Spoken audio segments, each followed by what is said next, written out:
ये धारावाहिक साहित्य अकादमी द्वारा पुरस्कृत उपन्यास दीवारों से पार आकाश पर आधारित है। इसे धारावाहिक का रूप देने के लिए लेखक की अनुमति से इसमें कुछ जरूरी बदलाव किए गए हैं। समाज में स्त्री के अधिकार की आवाज बुलंद करते इस धारावाहिक के पात्रों का किसी भी जाति, समुदाय, भाषा या व्यक्ति से कोई संबंध नहीं है। आप ही बताइए फैबा, ये कहाँ का न्याय है? हाँ, तो बताओ कि तुम्हारे हिसाब से परिस्थितियां कैसी होनी चाहिए, बोलो। अगर मेरे हाथ में होता ना फैबा, तो मैं तो यही कहती कि ससुराल में हर लड़की को वो अधिकार होने चाहिए जो उसके पति के पास में है। उसे अपनी जिंदगी आजादी से जीने का हक होना चाहिए। उसे अपने काम करने की आजादी होनी चाहिए। उसे खुले आसमान में उड़ने का पूरा अधिकार होना चाहिए। बस वसुधा, वो बस। आजकल की तुम्हारी जैसी लड़कियों की खुली सोच की वजह से ही आज पूरे समाज की छवि खराब हो रही है। फैबा, क्या खुली सोच रखने से समाज की छवि खराब होती है? हाँ, होती है। और ऐसी खुली सोच रखने से समाज पर बहुत बुरा असर पड़ता है। और ऐसी खुली सोच रखने वाली औरतों की छवि भी खराब होती है, समझी? बस यही सोच तो बदलनी है फैबा। छूटा छड़ा लेने। तलाक के बाद एक औरत का क्या हश्र होता है ना, मैंने बाहर समाज में देखा है। जब तक औरत अपने पति के साये में रहती है ना, तब तक समाज उसे मान, सम्मान और इज्जत की नजर से देखता है। और तलाक के बाद ना उसे समाज में मान सम्मान मिलता है, ना ही कोई उसे इज्जत की नजर से देखता है, और ना ही ऐसी औरतों का कोई स्थान होता है। ऐसा नहीं है फैबा। मेरे हिसाब से अगर एक औरत अपने मान सम्मान के लिए तलाक लेकर अपने बलबूते अपनी जिंदगी जीती है तो उसकी इज्जत और बढ़ जाती। कौन से मान सम्मान की बात कर रही हो वसुधा? परिवार के मान सम्मान को ठेस पहुंचाकर जो मान सम्मान हासिल करना चाहती है वो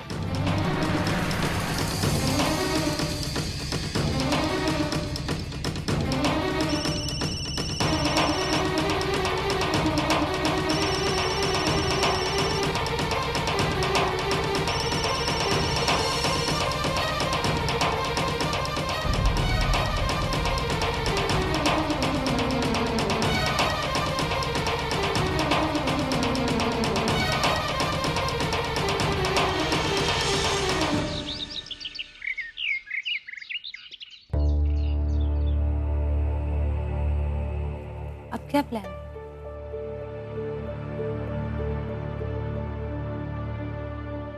बेला दीदी। पूनम, तुम? क्या हुआ दीदी? अब कहाँ गुम हो गई? नहीं, कुछ नहीं। वो अभी थोड़ी देर पहले निशांत का फोन आया था। What?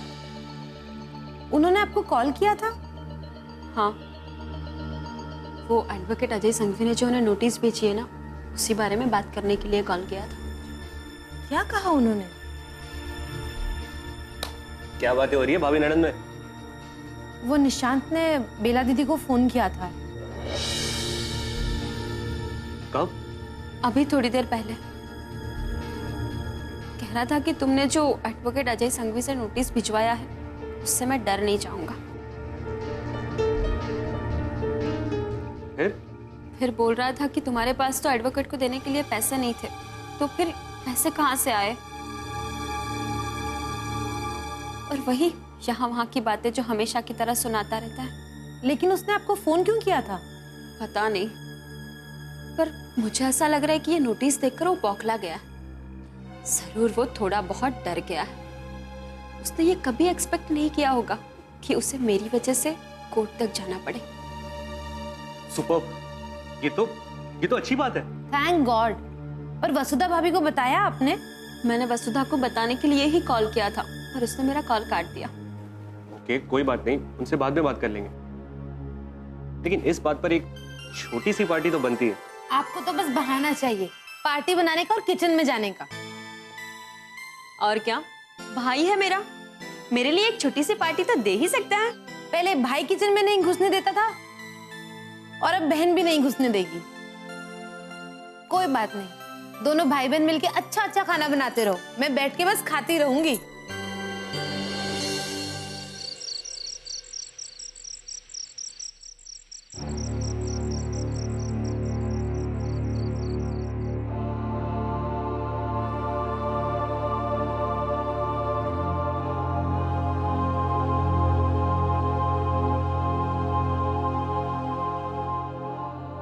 क्यों थे हो? टेंशन में दिख रहे हैं आप। अब क्या बताऊं, परेशान करके रख दिया है वसुधा ने। वसुधा ने? पता नहीं क्या चल रहा है उसके मन में, चाहती क्या है वो। क्या किया वसुधा ने? अब क्या बताऊं, वो व्योमेश से तलाक लेना चाहती है।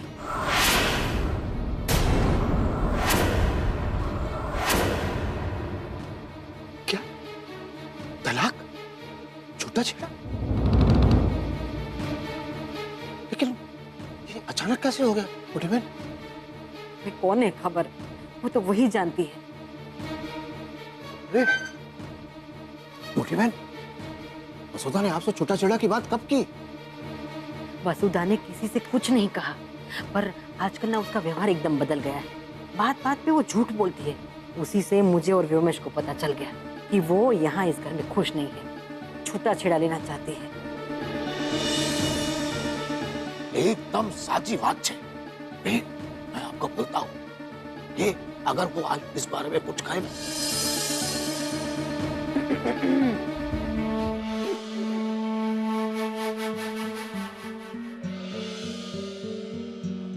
वैभव, व्योमेश नहीं आए?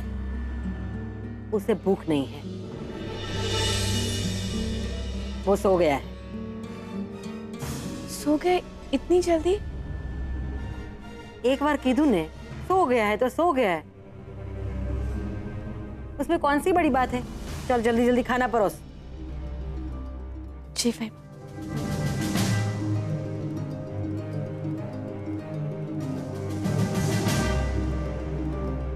अब क्या बताऊं मनसुख, आजकल के जमाने में दिया लेकर भी ढूंढो ना तो पहले जैसी सुशील और संस्कारी बहुएं नहीं मिलती। शू करिए, नसीब आपना।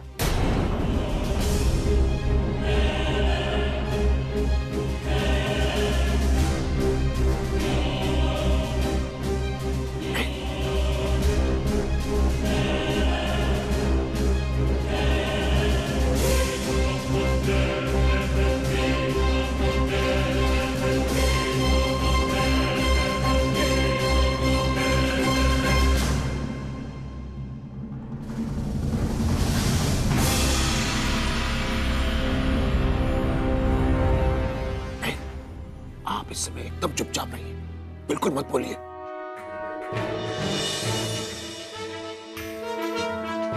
मैं सब संभाल लूंगा। इस मुद्दे पर हम बाद में बात करेंगे। आराम से। सारू,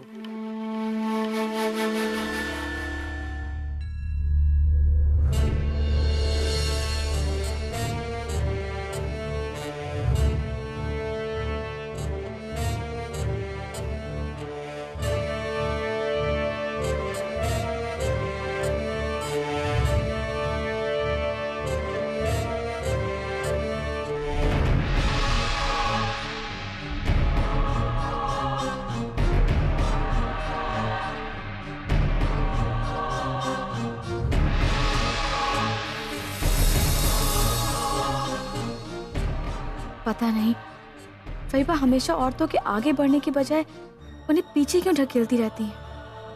वो भी तो एक औरत है ना। फैबा जैसे लोग अगर ऐसी मानसिकता को बढ़ावा देते रहेंगे तो फिर इस समाज में औरतों को जो स्थान मिलना चाहिए वो उन्हें कभी नहीं मिलेगा। फैबा को थोड़ा तो सोचना चाहिए।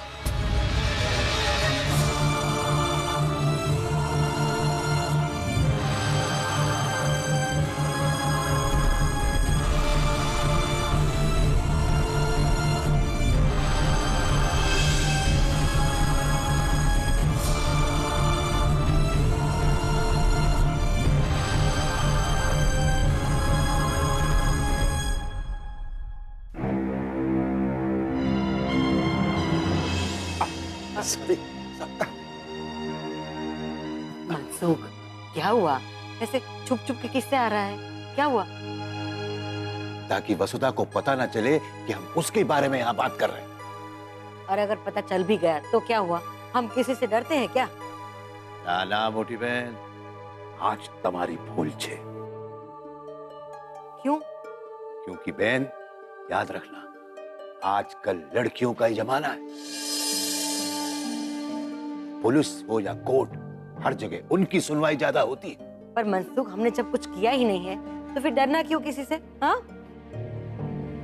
मोटी बहन, ये आपको पता है कि आपने कुछ नहीं किया है,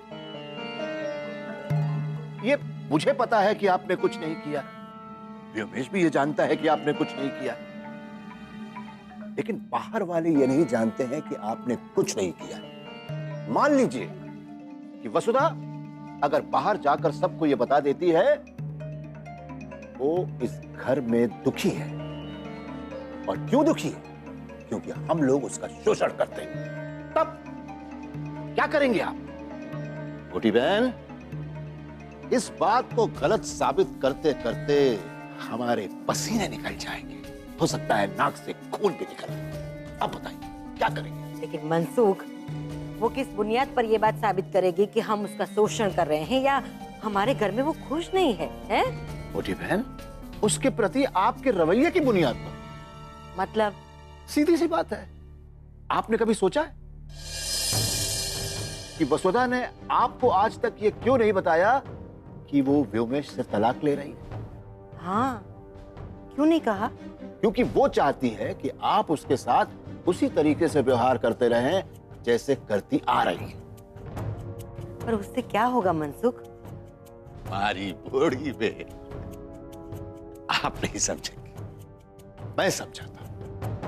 अभी अभी थोड़ी देर पहले खाने की मेज पर आपने वसुधा को ताना दिया था कि नहीं? हाँ। तो वसुधा ने आपसे कुछ नहीं कहा था, कुछ नहीं कहा था ना? नहीं। क्यों? क्योंकि वो चाहती है आप उससे उसी तरीके से पेश आती रहे, उसको रोज इसी तरीके से ताने मारती रहे, और वो एक भोली भाली गाय बनकर आपके तानों को सुनती रहे, कुछ ना बोले, क्योंकि वो ये सब रिकॉर्ड कर रही है। શું વાત કરે છે મનસુખ? સાચે? साची बात कहूं छू मोटी बहन, वरना आप ही सोचिए, जिस लड़की ने अपने पति से तलाक लेने की ठान ली हो, वो भला घर के लोगों की बात क्यों सुनेगी? बोलिए। बराबर, ये तो मैंने सोचा ही नहीं।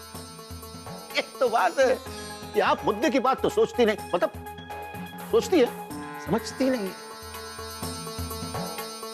इसीलिए मैंने आपको खाने की मेज पर उधर चुप रहने के लिए बोला था मोटी बहन, क्योंकि मोटी बहन आप जानते नहीं हो, इस तरीके के लोग ऐसे झूठे झूठे सबूत इकट्ठा करके हम लोगों को इस घर से बेदखल भी करवा सकते हैं, और बदनामी होगी तो अलग। हाय हाय, तो अब हम क्या करेंगे मनसुख? आप कुछ मत करिए मोटी बहन, बस आप ज्यादा मत सोचिए। एक बात का ध्यान रखिए, कल सुबह सुबह वसुधा के साथ आप बिल्कुल अच्छी तरीके से पेश आइए। उसे लगना नहीं चाहिए कि हम लोग उससे नाराज हैं। वो जो कुछ भी करना चाहती है उसे करने दीजिए। वो घर के बाहर जाना चाहती है, जाने दीजिए। वो कुछ खरीदना चाहती है तो खरीदने दीजिए, बस। उसे रोकिए नहीं, टोकिए नहीं। पर इससे क्या होगा? आप देखिए तो सही मोटी बहन, बस आप उतना कीजिए जितना मैं बोलता हूँ। ठीक है मनसुख, तो कल ही हम व्योमेश को इस बात की जानकारी दे देंगे, है ना? बिल्कुल ठीक है मोटी बहन। उसके पहले हम सुबह सुबह कल वसुधा को इस घर से बाहर जाने के लिए कहेंगे, और जैसे ही वसुधा इस घर से बाहर गई, हम इधर व्योमेश को हर बात ठीक तरीके से समझा देंगे। और फिर आप देखिएगा, वसुधा बाहर से जब यहां आएगी तो वो खुद अपने ही जाल में फंस जाएगी।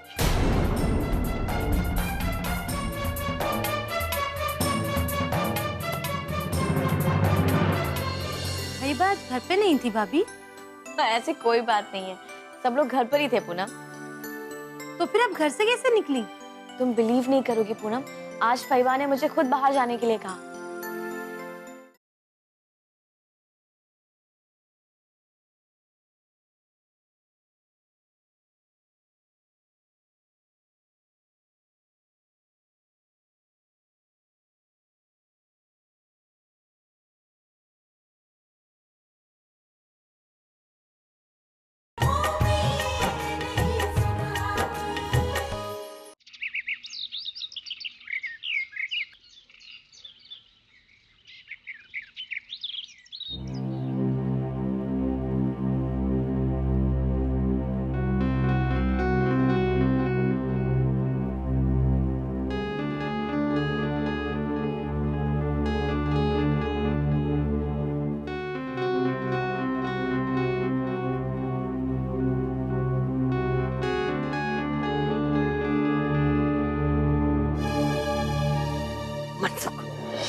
काका।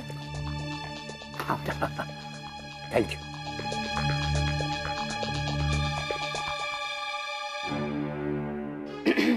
अरे वाह वसुधा, आज तो बहुत सुंदर लग रही हो।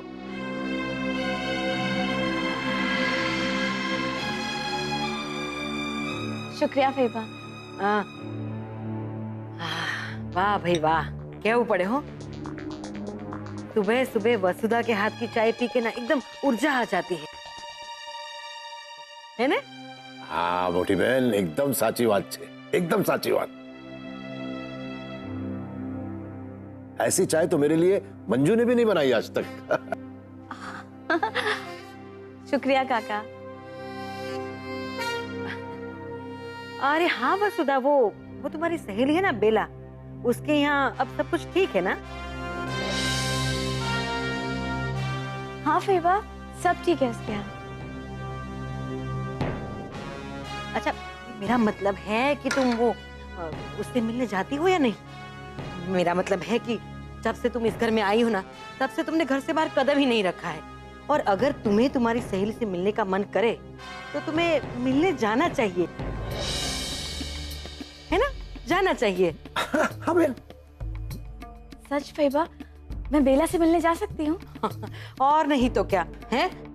अरे मैं तो कहती हूँ कि अगर तुम्हारी सहेली को तुम्हारी मदद की जरूरत है, अगर वो कोई मुश्किल में है, तुम्हें उसे मदद तो करनी चाहिए ना। हाँ, और मदद करने के लिए एक बार नहीं, अगर बार बार जाना पड़े ना, तो भी तुम्हें जाना चाहिए ना। हाँ? शुक्रिया फैबा, अगर जरूरत पड़ेगी तो मैं जरूर जाऊंगी।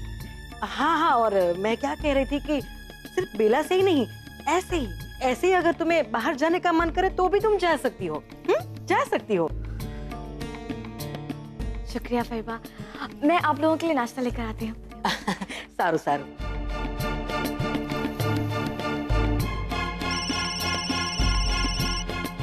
हेलो।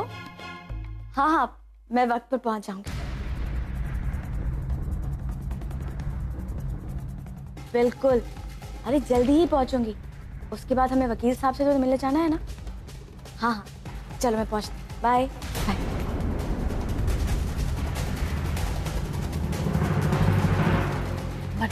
क्या हुआ? हम ठीक तो कर रहे हैं ना। बहन तुम्हें चिंता ना करो, हम उसको उसके ही जाल में उल्टा फंसा देंगे। बस आप देखते जाओ। पक्को? एकदम पक्को।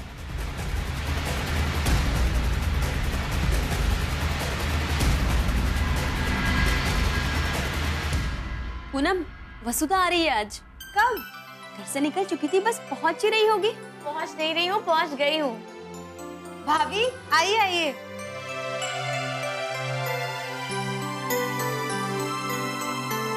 वसुधा, मुझे यकीन नहीं हो रहा था कि तू आज मुझसे मिलने आ पाएगी। भाई बात घर पे नहीं थी भाभी। ऐसी कोई बात नहीं है, सब लोग घर पर ही थे पूनम। तो फिर अब घर से कैसे निकली? तुम बिलीव नहीं करोगी पूनम, आज फैबा ने मुझे खुद बाहर जाने के लिए कहा।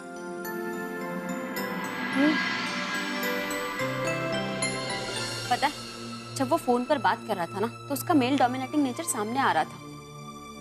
वो औरतों को जिस तरह से बुरी बता रहा था, पर मैंने उसे सिर्फ एक ही बात कही, तुम अपने माँ के कहने पर ये सब कुछ कर रहे हो ना, पर तुम्हारी माँ भी तो एक औरत ही है। उसकी बोलती बंद हो गई।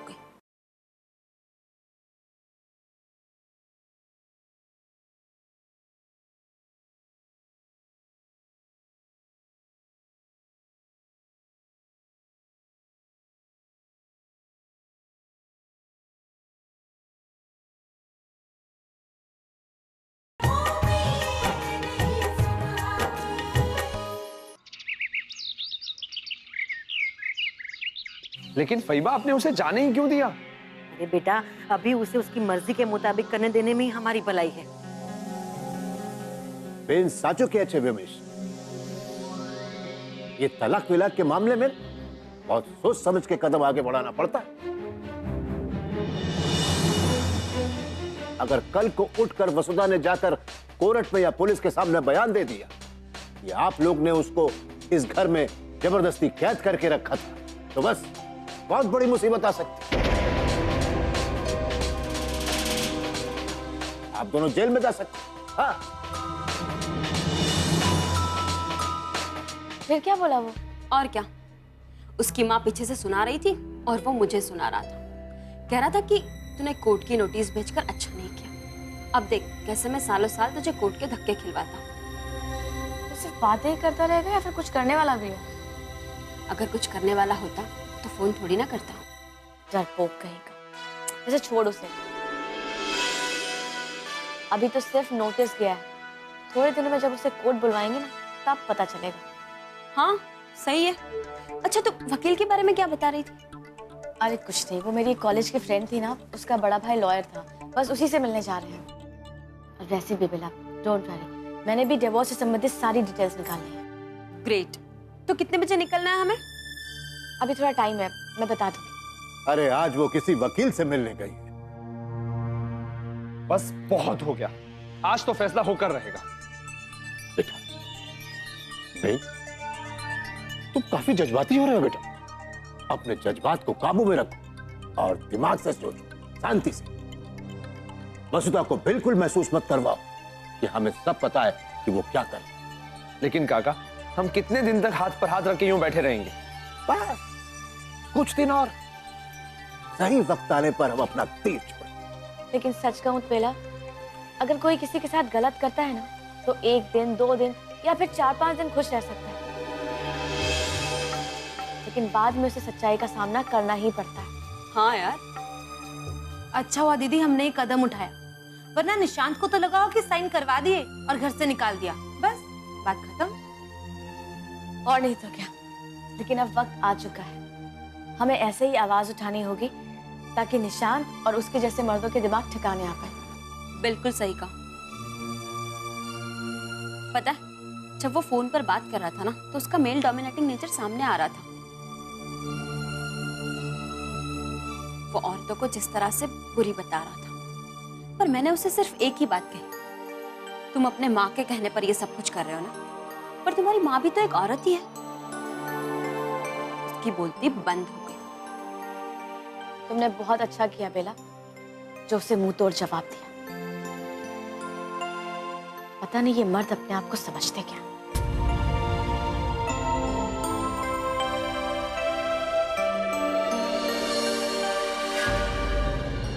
बेटा तू बहु विचारी ने दुखी ना थईश और अपने काम पे ध्यान दे। तू बहुत ज्यादा परेशान हो रहा है बेटा, बिल्कुल भी चिंता मत कर। ये सब मैं और ललिता बहन संभाल लेंगे। जो बेटा, अगर उस लड़की को तेरी फिक्र नहीं है तो तुझे भी उसकी फिक्र करने की कोई जरूरत नहीं है। ठीक है, लेकिन उसका यह घिनौना खेल मैं ज्यादा देर तक सहन नहीं करूंगा। आखिर वसुधा अपने आप को समझती क्या है?